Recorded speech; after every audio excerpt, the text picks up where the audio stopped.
I appreciate that. First, I want to say thank you for having me on. I appreciate it. I enjoy the conversation.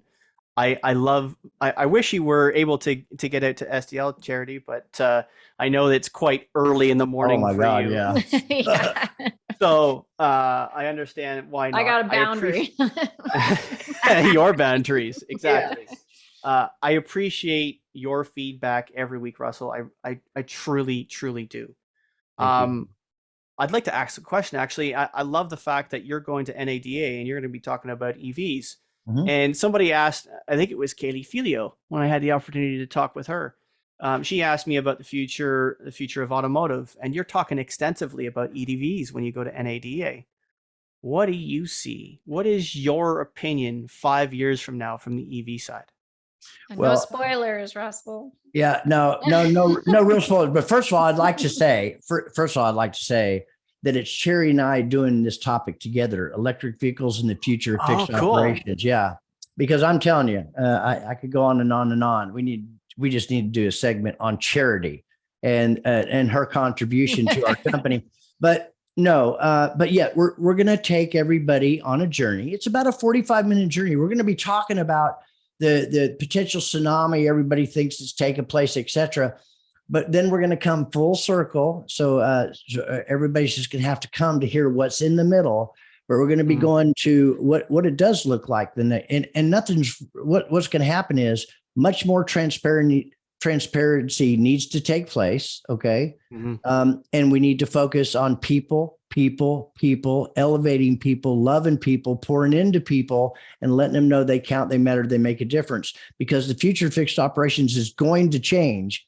EV plays a part in that, which everybody listen. Fortunately, you're just going to have to come to our session to hear what's in between, but it's going to be a good one, isn't it, Charity?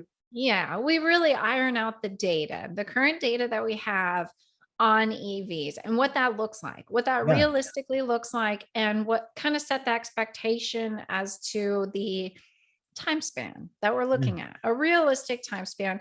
Neither us or I have any, we don't take a side when it comes to, we're not pro or con, or, we don't have a dog in the fight. So we really Right. just looking at the plain data, putting it into real life and looking and seeing, well, what can we honestly expect and what's important now? Yeah. And what the holdbacks are.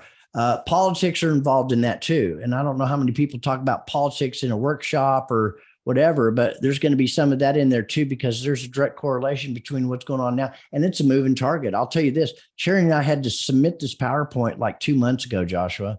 And so much has changed in what we would like to say in our topic that we can't now. We can't go in and modify or change any slides because it's 2 months old. That's how fast things are changing. But in the end, go ahead. Oh, 4 months. 4 months ago. Okay.